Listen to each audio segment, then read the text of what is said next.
Permiso, mi almirante, solicito me indique si se ve la presentación. Afirmativo. Permiso, mi almirante, señores oficiales, teniente navío superficie Jiménez José. El tema de la exposición es el conflicto internacional en la zona gris. La base bibliográfica que se utilizó se tomó de los artículos del profesor de Ciencias Políticas Javier Jordan.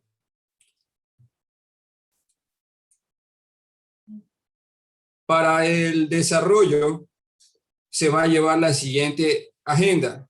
Primero se hablará sobre los elementos definitorios del conflicto en la zona gris. Después se explicará el conflicto en la zona gris enmarcado dentro del realismo ofensivo, las líneas de acción estratégica, las ventajas y las conclusiones. Existen varias conceptualizaciones del conflicto en la zona gris. Uno de ellos es el formulado por el Comando de Operaciones Especiales de los Estados Unidos, que lo identifica como interacciones competitivas entre y dentro de los actores estatales y no estatales, que se encuentran entre la dualidad tradicional de la guerra y la paz. También el Centro Estratégico de Estudios Internacionales lo define como la arena disputada en algún lugar entre el arte de gobernar de rutina y la guerra abierta. Por ser un concepto reciente, la literatura no tiene más de 5 años de antigüedad, por lo que no existe una definición clara sobre el conflicto internacional en la zona gris. Se ha buscado, por ende, establecer cuáles son los aspectos comunes entre los que se puede destacar lo siguiente: la ambigüedad, la multidimensionalidad, los intereses sustanciales y el gradualismo. La ambigüedad: ni relaciones pacíficas ni conflicto armado. En el conflicto en la zona gris es la competición estratégica entre dos o más estados, la cual discurre por debajo del umbral de la violencia política del conflicto armado. La gran ventaja de esta opción estratégica, una ambigüedad intencionada que dificulta tanto la identificación de actividades hostiles propias de la zona gris, como la articulación de una estrategia de respuesta. Como por ejemplo tenemos que durante los conflictos de Crimea y Donbas en Ucrania, Rusia puso de manifiesto su voluntad de conjugar combatientes paramilitares en la sombra, conocidos mediáticamente como los Little Green Men, con fuerzas de operaciones especiales de su armada, para actuar en la zona gris. Un modo de introducir la ambigüedad e definición para sortear barreras legales internacionales.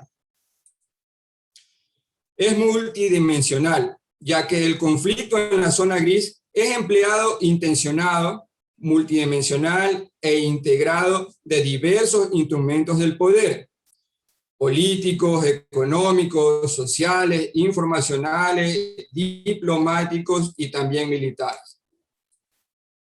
Intereses sustanciales. El conflicto gira en torno de intereses altamente valorados por quien se adentra en la zona gris.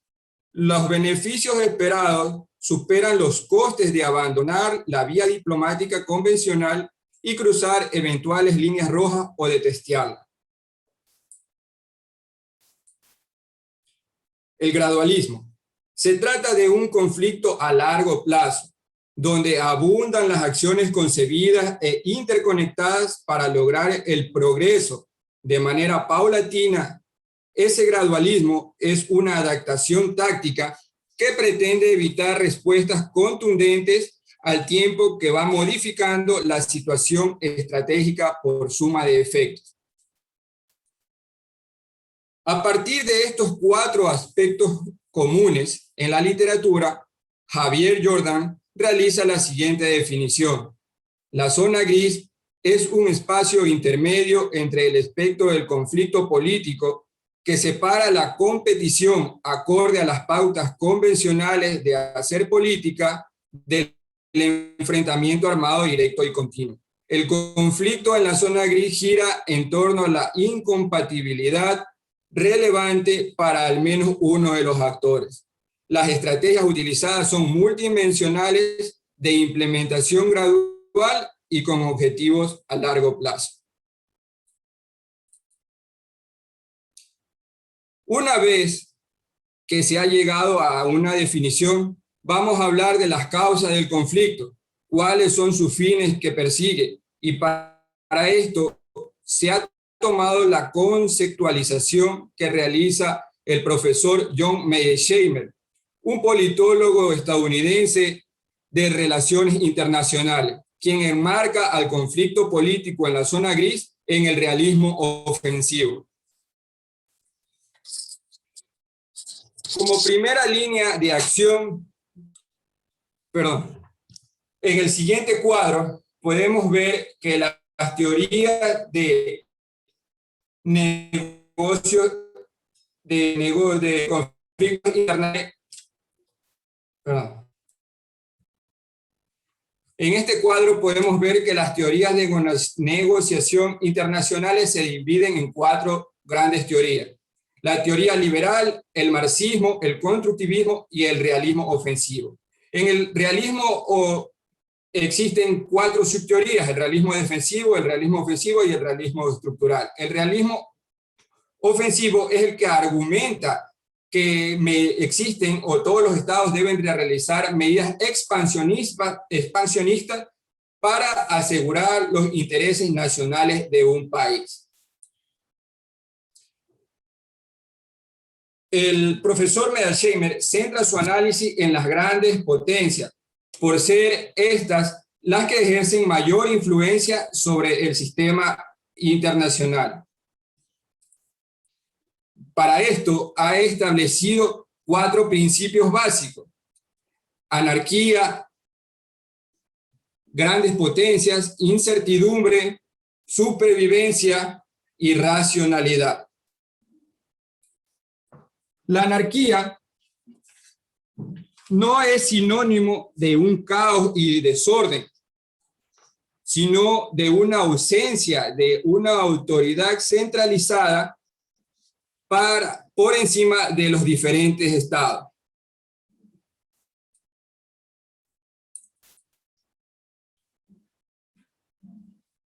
Las grandes potencias, por definición, son las que disponen de capacidades militares ofensivas con las que se pueden dañar gravemente a los demás.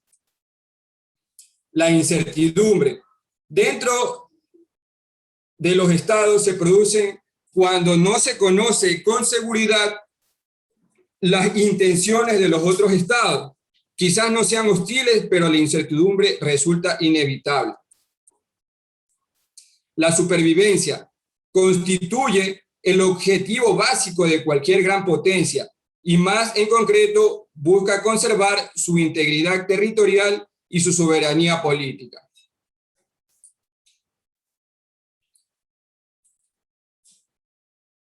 Las grandes potencias se comportan como actores racionales, son conscientes de lo que ocurre en su entorno y calculan estratégicamente para sobrevivir en él.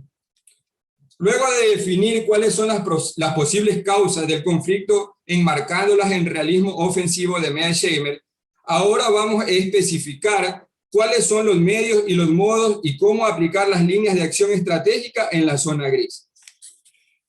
Como primera línea de acción tenemos el respaldo a la oposición política del gobierno adversario.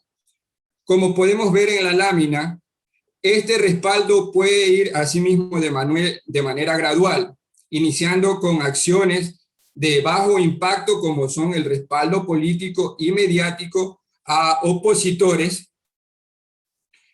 hasta a escalar a acciones de mayor calado como es la ayuda financiera o suministro de otro tipo de recursos necesarios para la actividad política opositora. Las posibles réplicas de estas acciones, ya que todo este tipo de acciones conllevan un cierto riesgo, pueden ser el desenmascaramiento público del apoyo a los grupos adversarios.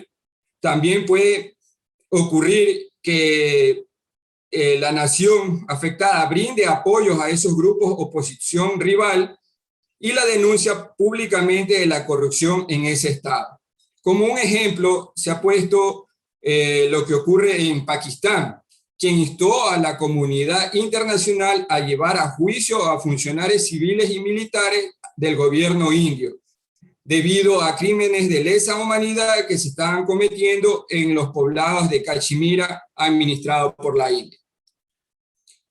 Operaciones de influencia sobre la opinión pública internacional y sobre la opinión pública del adversario. En esta línea de acción se pueden encontrar acciones que van desde la publicación de propaganda, de libros y películas, como lo realiza Estados Unidos en sus producciones cinematográficas, hasta influir en medios de comunicación sobre la opinión de elecciones. Como réplica de esta acción, los estados pueden afianzar mediante campañas de la importancia de conciencia social frente a la desinformación. La coerción económica, que puede ir desde decisiones perfectamente legales, como la realizó China ante Filipinas a raíz de una denuncia que realizó Filipinas ante la Corte de La Haya, al demorar una inspección de un contenedor de plátano, con el cual la fruta se perdió en su totalidad, hasta sanciones económicas sobre la venta de ciertos productos, hasta llegar a medidas de mayor calado, como sanciones económicas y bloqueos, como en el caso de Cuba. Las posibles réplicas de esta línea de acción puede producir el fortalecimiento de que el Estado realice relaciones o desarrolle relaciones con otros países adversarios. Los ciberataques contra entidades públicas y privadas pueden ir desde el bloqueo temporal de servicios estatales, el secuestro de información, el ciberespionaje y el cibersabotaje. Las posibles réplicas de esta línea de acción son la condena política pública y represalias legales, y mejorar el sistema de las TIC frente a los nuevos ataques, como lo ocurrido en el caso de SolarWind, en el cual se paralizó todo el oleoducto de la costa este de los Estados Unidos, provocando un desabastecimiento de combustible. Como producto de esto, Estados Unidos sancionó a Rusia con la expulsión de 10 diplomáticos, y Rusia respondió con la misma medida. Las acciones agresivas de inteligencia se pueden dar desde la infiltración de agentes, espionaje, hasta el envenenamiento de agentes, como lo que está ocurriendo en Rusia con el envenenamiento del político opositor Alexei Navalny. Las réplicas de esta línea de acción son las acciones de contrainteligencia hasta la expulsión de diplomáticos. La disuasión militar coercitiva, que se realiza mediante el empleo de dos conceptos: la disuasión, que es el empleo limitado de la fuerza para que otro actor no haga algo. Como ejemplo tenemos a Israel disuadiendo a Irán para que no desarrolle armas nucleares. Y la coerción, que es el empleo de la fuerza de forma limitada para que otro actor haga algo. Por ejemplo, Rusia violando repetidamente el espacio marítimo y aéreo de sus vecinos. Como réplica de esta acción, tenemos que la nación realice un desarrollo de sus capacidades militares para poder equilibrar la balanza. Hechos consumados. Para que los hechos consumados funcionen, la ganancia obtenida ha de ser limitada, de modo que la víctima prefiera dejarlo pasar a iniciar una escalada que pueda acabar en guerra. Los hechos consumados son una estrategia común a la hora de ocupar territorios disputados entre dos o más estados. Las réplicas en contra de esta acción pueden ser una diplomacia coercitiva a través de sanciones económicas e incluso de empleo limitado de la fuerza para obligar el retorno al statu quo. Los Elai Salami Tactic o táctica salami que son una suma de pequeños hechos consumados, su reducido objeto no justifica el empleo de una fuerza y dejan al margen el arreglo diplomático de las diferencias. En este caso se adecúa a lo que está realizando China cuando crea pequeñas islas para poder tomar el control del mar meridional chino. Una de las posibles réplicas de esta acción es el fortalecimiento de las alianzas ante conductas percibidas como agresivas. Y, por último, las guerras por delegación, donde se apoya militarmente a un gobierno o a un actor armado no estatal contra un rival estratégico. Esto conocemos que ocurre con potencias y naciones del Medio Oriente, como lo ocurrido con Afganistán y Al-Qaeda. Las posibles réplicas son la condena por parte de organizaciones internacionales, sanciones económicas, ataques armados con fuerzas desplegadas sobre el territorio adversario y por último, las pérdidas del control de las proxies. Las ventajas del empleo de las acciones en la zona gris. Como ventajas tenemos que pasan más desapercibidas a la opinión pública, menos tolerantes al concepto de la guerra en general y a los despliegues de grandes contingentes militares. Son fuerzas que captan en menor medida la atención pública y en caso de conocerse su trabajo reciben una mayor aprobación. Reducen el rechazo a la guerra y suelen experimentar un incremento cuando la percepción de las poblaciones es la de enfrentamiento convencional entre estados. Existen menos riesgos a la falta de apoyo social. Se relaciona con acciones muy limitadas, evitando acciones frontales y poco grado de letalidad. La población suele rechazar operaciones realizadas con combate directo y la posibilidad de pérdida elevada de un número de vidas humanas. El nivel político acoge con interés este tipo de acciones por ofrecer un perfil muy discreto de empleo de la fuerza, un perfil que alarma menos no solo a la opinión pública nacional, sino también a la internacional. Menores costes en su despliegue, facilita la aplicación de criterios limitados en el empleo de la fuerza mediante el despliegue de capacidades estrictamente necesarias. Además, las fuerzas normalmente no se hallan supeditadas a grandes esfuerzos logísticos de sostenimiento. Y también permite realizar el empleo indirecto de la fuerza a través del empleo eficaz de los proxies. Sirven para evitar los combates directos entre estados, se emplean de forma indirecta para apoyar militarmente a gobiernos legalmente constituidos o actores estatales en contra de rivales estratégicos. El recurso de la vía indirecta es de utilidad, sean para fuerzas de seguridad locales, poblaciones o fuerzas irregulares. Conclusiones. Primero, los diversos trabajos sobre los conflictos internacionales no realizan una definición sobre la zona gris, pero la revisión de estos nos permite o nos facilita la elaboración de una definición en base de sus aspectos comunes. La zona gris no debe entenderse tanto como una franja dentro del eje de la guerra o paz, o como un conjunto de tácticas más o menos innovadoras, sino como un mecanismo útil para forzar el statu quo. Enmarcar al conflicto gris dentro del realismo ofensivo permite una explicación estructural coherente que, aplicada a estudio de casos, facilita su comprensión. El empleo coordinado, integral y sincronizado de las líneas de acción estratégica de la zona gris proporciona una ventaja, pero también pueden generar riesgos con eventuales réplicas. Los enfrentamientos militares directos son costosos e insostenibles y muchas veces no tienen la aprobación del pueblo. Por tal motivo, cada vez más países optan por realizar acciones estratégicas en la zona gris. Esa ha sido toda la exposición, Muy bien, almirante. muchas Gracias por gracias. su atención.